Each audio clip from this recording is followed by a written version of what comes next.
Oyez, oyez, peuple de Konoha, bienvenue sur la chaîne Noir Ninja. J'espère que vous allez bien. De mon côté, vous le savez déjà et je n'aurai de cesse de le répéter, c'est toujours un plaisir pour moi de vous accueillir sur cette chaîne afin qu'on puisse tous parler de Japanimation. D'autant que cette vidéo aura une petite particularité parce que j'ai été vous voir sur Instagram, j'ai été vous voir sur Twitter et je vous ai demandé est-ce qu'une review de Eden Zero pourrait vous intéresser, et la réponse majoritaire a été oui. Donc nous y voilà, nous allons nous intéresser à cet anime, en faire un petit peu le tour, mais surtout nous poser la question suivante: est-ce que nous avons là une énième copie de Fairy Tail? Est-ce que cet anime n'a rien d'intéressant voire d'original à nous proposer? Et donc j'ai envie de vous dire, trêve de bavardage, rentrons directement dans le cœur du sujet et partons pour une petite conquête spatiale.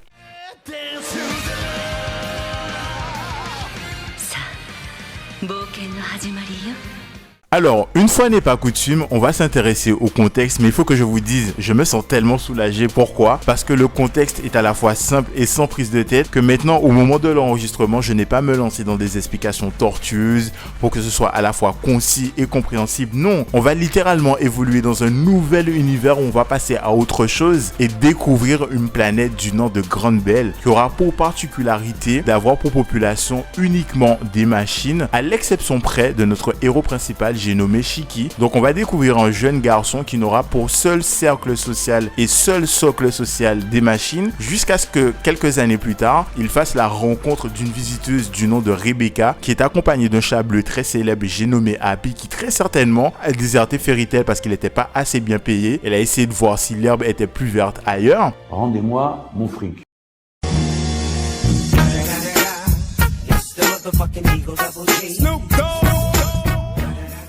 Et donc lorsqu'on va découvrir nos trois protagonistes principaux, si je puis dire ainsi, il va se passer pas mal de péripéties pour eux sur cette planète, jusqu'à ce qu'ils décident de la quitter de, on va dire, un petit peu de force. En fait, ils ont été contraints de quitter cette planète. Les trois vont décider de se lancer dans une très grande aventure, à savoir trouver l'entité de l'univers, du cosmos, la plus mystérieuse et la plus emblématique, j'ai nommé Mother. Et en ce qui nous concerne, nous spectateurs, en réalité, on va suivre leur voyage et leur péripéties, et on va se demander est-ce qu'ils vont atteindre leur objectif et découvrir cette entité. Donc ça, c'est vraiment le contexte de base. Et en ce qui nous concerne, nous allons réellement parler de l'anime. Dans un premier temps, je vais m'intéresser à la partie visuelle de l'anime et me poser particulièrement une question qui m'a été remontée par quelques amis, à savoir le recyclage des personnages par l'auteur de Fairy Tail. On va vérifier si cette tendance se confirme avec Eden Zero. Et ensuite, nous allons parler du fond qui, sans être très original, propose quelque chose qui me semble être un minimum rafraîchissant, et vous me direz ce que vous en pensez une fois que je vous aurai présenté tous ces points-là.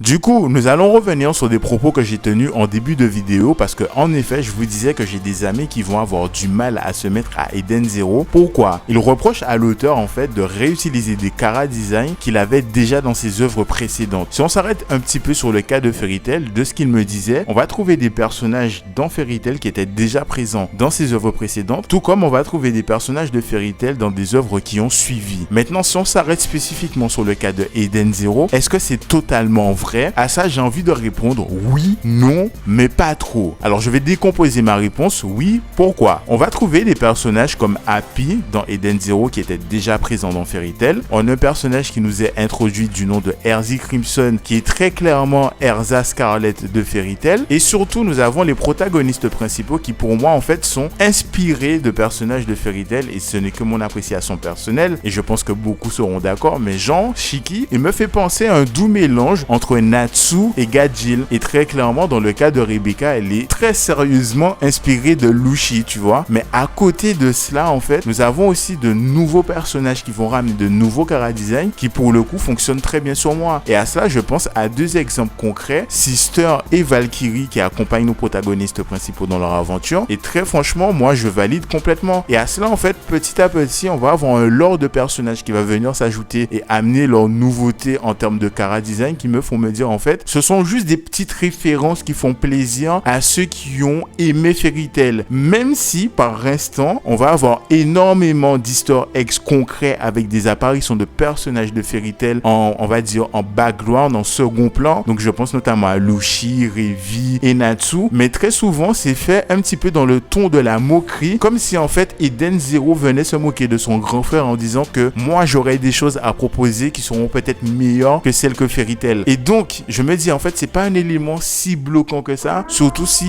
comme moi vous n'avez connu que Fairy Tail et non pas l'entièreté de ce qu'a pu proposer l'auteur. Maintenant je vous laisse me donner votre avis en commentaire sur la question et nous on va s'intéresser au fond de Eden Zero.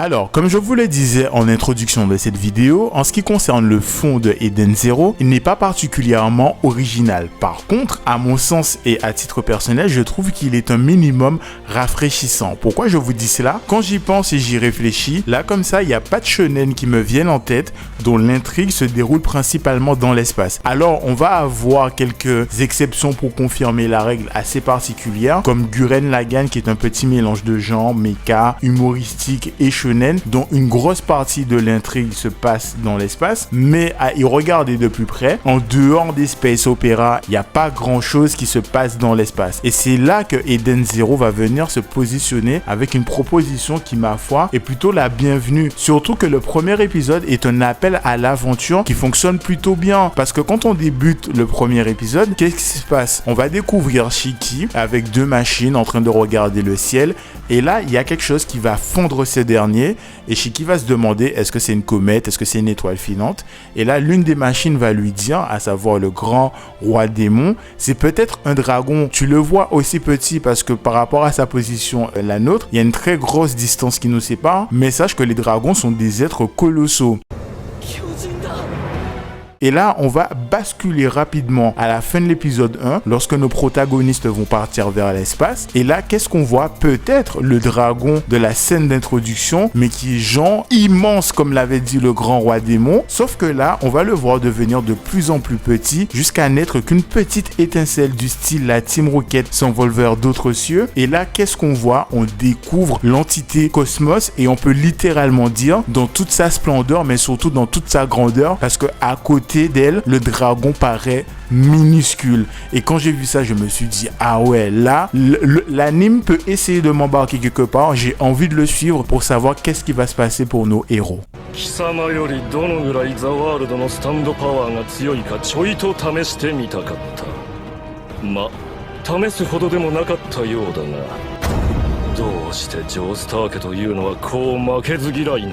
Alors, en dehors de l'immensité de l'espace et de l'appel à l'aventure, un autre point qui est super important dans Eden Zero, c'est le rapport au temps. Et donc, si vous regardez cet anime sans avoir d'a priori et que vous laissez un minimum porté par celui-ci et ce qu'il vous raconte, il y a des chances que vous soyez perdu à savoir quand est-ce que ça nous est raconté. C'est-à-dire que, par exemple, j'ai commencé un épisode où nos protagonistes principaux vont décider d'aller sur une planète. On arrive sur celle-ci, tout se passe bien, sauf qu'au bout d'un moment, les protagonistes vont se rendre compte qu'ils ont remonté le temps de 5 ans. C'est-à-dire que le spectateur ainsi que les protagonistes vont découvrir ça en même temps. C'est-à-dire qu'à aucun moment tu te doutes de ce qui est en train de se passer. Et très souvent, l'anime va te faire ça. Il va te faire bondir 100 ans en avant, 5 ans en arrière. Et t'es en mode, what? Mais qu'est-ce qui se passe? Et j'aime bien cette façon qu'a l'anime de jouer avec nous sur le quand est-ce que c'est raconté. Et des fois, c'est hyper appuyé, notamment avec la présence, je sais même pas comment l'appeler, du personnage ou alors de la narratrice Xiaomei. Quand elle nous est présentée dans l'anime, elle est en mode je veux vous narrer la grande aventure de Eden Zero, vous raconter les aventures de Shiki et de ses amis. Sauf que boum, un épisode, elle va te dire ah attendez, j'ai une visite impromptue, je vais devoir aller voir qui est à la porte et leur ouvrir et discuter avec eux. Et là, il y a une petite coupure, on retrouve nos protagonistes principaux qui veulent se rendre chez une voyante. Et qui est donc cette voyante? Ben, c'est la narratrice qui au début de l'épisode nous disait qu'elle avait de la visite, sauf que dans l'épisode, ça se passe bien après du point de vue de nos protagonistes. En fait, je me rends compte que ce que je dis n'a pas beaucoup de sens.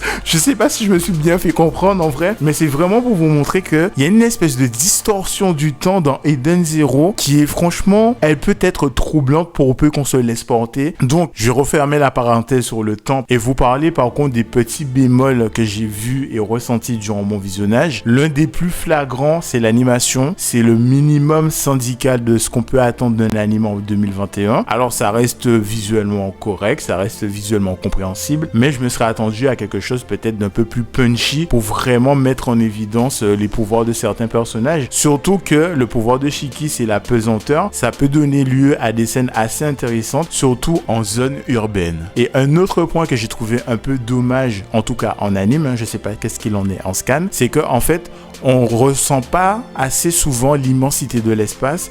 À ce jour, je ne vois qu'une seule scène où je me suis dit wow, là, ok, on est vraiment dans un autre univers, on est dans l'espace, et c'est une scène dans laquelle on voit le vaisseau de nos protagonistes qui est en train de naviguer au milieu d'un banc de poissons spatial, et au milieu de tout ça, t'as un gars qui tient au gouvernail dans le plus grand des calmes, et franchement, je me suis dit, ah ouais, wow, il se passe des choses là quand même, et donc voilà, c'est à peu près tout ce que je pouvais vous dire sur Eden Zero. C'est un anime sympathique, pour l'instant sans plus, on attend de voir la suite pour voir qu'est-ce que ça donne. En tout cas, je vous laisse me donner en commentaire votre avis, et en attendant que cela se passe, évidemment, je vous souhaite une très belle et longue vie.